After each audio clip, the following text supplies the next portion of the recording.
So you talk sometimes about when things are good, you just want to milk it, right? Like ride that out. Like the momentum is just coast on the awesomeness of. It's a good way to practice that vibration of allowing.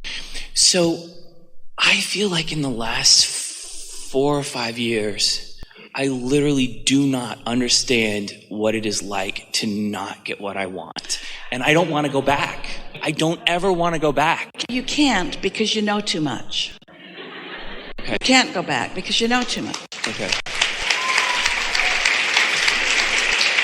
And because your guidance is active and alive within you, and because you're aware now of what emotions mean. And you're aware that if something's bothering you, then take your attention from it if you can. And if you can't, then meditate or take a nap or do something to stop the momentum of it. And then the things that feel good, focus upon them more. That's why the better it gets, the better it gets, the better it gets. We've been down this road with all of you before, where we explained to you that you are the creator of your own reality. And at first you really liked that until you realized, I'm the creator of my own reality. And then you started worrying about what your thoughts and words might be, to suck them back before law of attraction got hold of them and gave you something that you did not want. But over time, more and more of you are relaxed in understanding that you do create your own reality. And then we began talking to you about deliberate creation. But the thing about deliberate creation is that you keep thinking that you're going to think your way through something. So when you have a problem, you try to think your way through the problem, which just enhances the problem, often just enhances the problem. And so then we began explaining that it's step 1, 2, 3. Ask and source gives, and then you've got to find some way of getting into the receptive mode. Now, many of you, over time, you've heard or learned or maybe even spoken phrases like, let go and let God. That's something that a lot of people say. Or, I give up. The thing that we want you to understand is that you never give up your desire. It's in the vortex. And source energy is all over it, helping the becoming of it. But when you find more and more ways where you give up a little more resistance, then things just get better and better and better for you.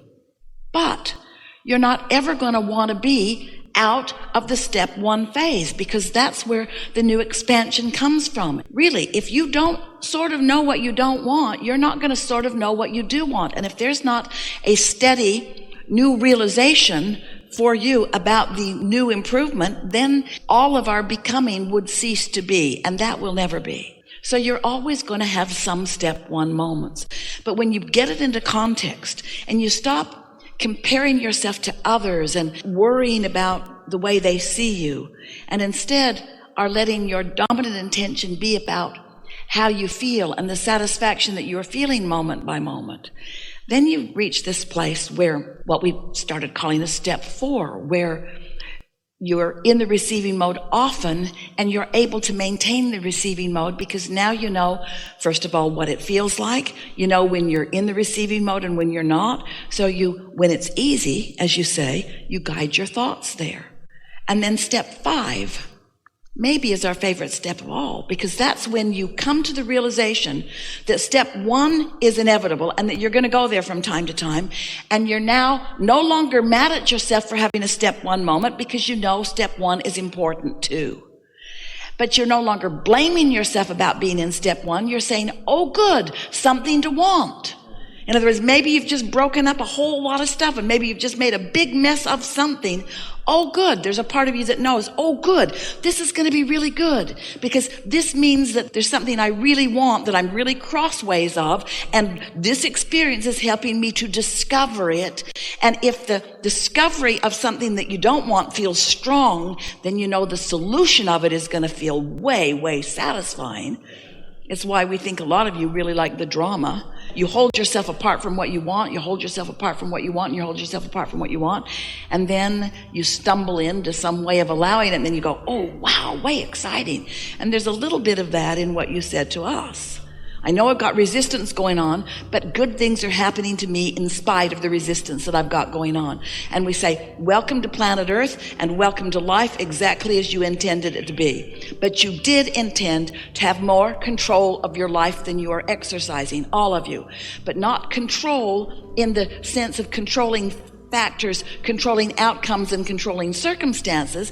You intended to control your focus and control your vibration and control your proximity to your vortex and control your mood, control your attitude, which means control the direction of your thoughts. Not control what the world is doing, not control what your partner is doing or your girlfriend is doing or your boyfriend is doing or your kids are doing or your parents are doing or your employees are doing or your employers are doing, your government is doing, not Delta Airlines is doing, not controlling what anybody else is doing so that you can have a good feeling response to what you've controlled, because you can't. You've got to give up the uncontrollable, and all of that stuff's uncontrollable, and exercise control of your own focus, which means just acknowledge that you want to feel good, and there are plenty of thoughts that you can think that do feel good, and just lean more in the direction of what feels good. And so that's what we're saying to you. You've always been leaning more in this story that you've been expressing to us, always been leaning more in the direction of what feels good, and that's why it keeps working out for you. But there is more hands in the clay satisfaction for all of you. It's one thing to have filled your vortex full of enough to keep you happily busy for 20 or 30 lifetimes. You've done that. It's one thing to have a vortex that's ripe and flowing to you, and to just stumble along into something that feels good and get a little of it, and then say, oh, how lucky am I? Or, oh, what a nice piece of karma I just discovered. What a nice happenstance where chance shined its lucky charms all over me.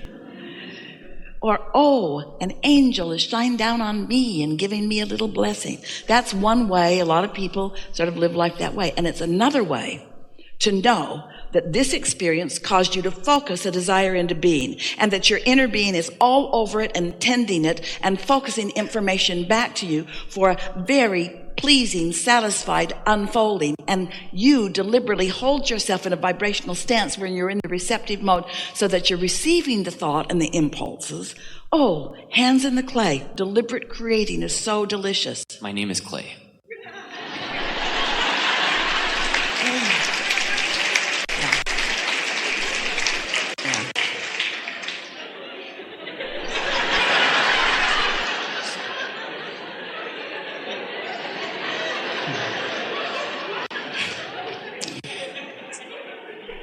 Just trying to process this just one step further. A lot of great things started happening to me like around the time that my grandfather died. And my grandfather used to carry around $100 bills. And when I was like 5, 6, 7, he used to just give them to me.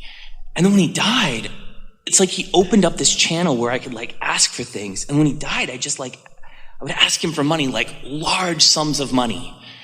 Like way more than I could even comprehend. And he would give me like 2 or 3 or 4 more. Is he doing that? Or am I like, in other words, is he just inserting his will into my experience despite myself? He is not creating in your reality, nor is he the vortex through which all of your well-being comes. But your attention to him and the prosperity that he demonstrated puts you in a vibrational place where you allow in a stronger way when you focus upon him than you usually do. Isn't that nice to know? And he never stops focusing upon you. But he cannot impose his desire upon you. He just blends with your desire, knows so clearly who you are, never stops focusing it and knowing it, and sometimes you're more likely to let it in than others, you see. So is that real? Is it really him? He's really focused on me? Yes. Okay. Thank you.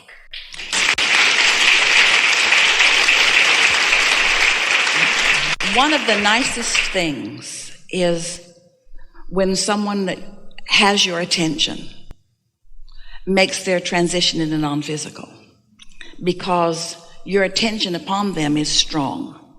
And now they're in a different vantage point where there's no resistance there and focused upon you. And sometimes you hear it and sometimes you don't. When you sat down, you said, I'm not psychic, but you are. You said, but I'm not psychic, but I could feel Jerry. Well, you did. You did. And so sometimes you get more emphatic glimpses of that than others.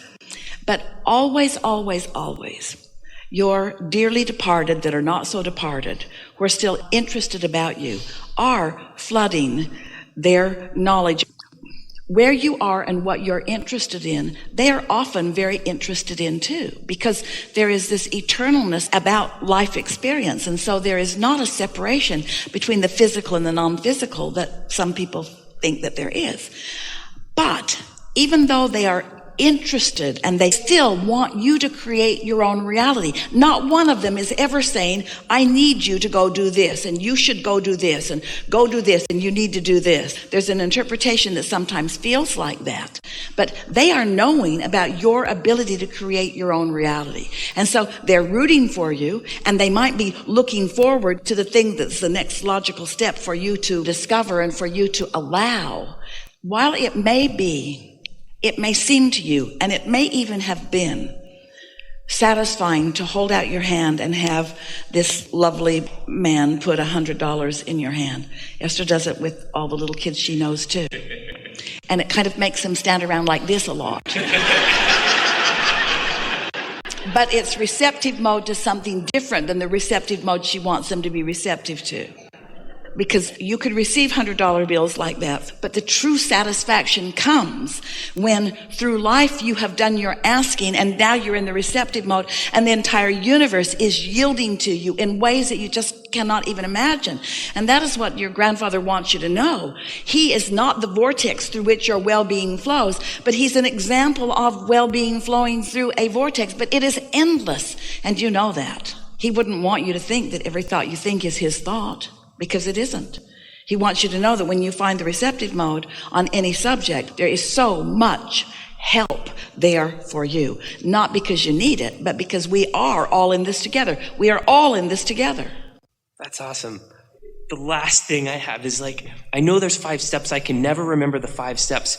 But to me, it just feels like I'm this little kid and I'm just stirring up this pot of awesome. And that's no, you're actually a witch. No. Oh, okay. No, it's like I just get excited about something and then it just happens. And so step 1 is just I just get really excited about something and then it shows up, and that's really fun.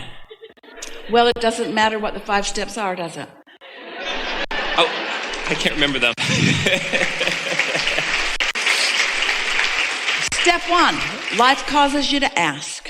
Step 2, source answers. Step 3 is you hear what source is saying. You heard Jerry say hi. You hear what non-physical is saying. Step 4 is you get really good at that. That's a silly step, isn't it? It's just being really good at step 3. That's what step 4 is. Mastering it. And then step 5 is being back in step 1 because you know it's the natural thing of physical life, and not being mad at yourself for being back in step 1, but appreciating the contrast that you know is putting more into the vortex. It's such a nice thing. If you weren't already good at that, then your opening words to us could not have been true, and they were. You said, often I'm in a not so good place and the blessings are still raining down around me. And that's why. Because well-being is dominant. And once you know that, then you don't freak out when you're in a moment where things aren't going the way you want them. But as humans, you've been hanging around with so many others that have wanted you to evaluate what's manifesting and only what's manifesting. And not only that, they want to segregate you into manifested piles. Oh, we'll put you in this good pile and we'll put you in this bad pile. They want to pigeonhole and decide, and then you learn to do that too. Oh, I'm unworthy because of this, or I'm unworthy because of this. And meanwhile, you're separating yourself, that's too strong of a word, from this source energy that is always knowing your value, you see. But sometimes when you're only measuring what is, and you've been praying for something for a long time and it hasn't come, then your conclusion is, I must not be worthy, because you assign to someone else the offering of the goodness, instead of realizing that the goodness is being offered to everyone and that you got to find some way of getting in a receptive mode before you hear it. You see, you will never hear us say, or anyone who is non-physically focused say, that We are the creator of your own reality, and you are a puppet on a string. And you need to listen. That's not what it is all about. Life causes you to ask, but then you got to get in the place where you can receive, yes? And you've been doing a really good job of that, and now you understand it more better, yes? I do.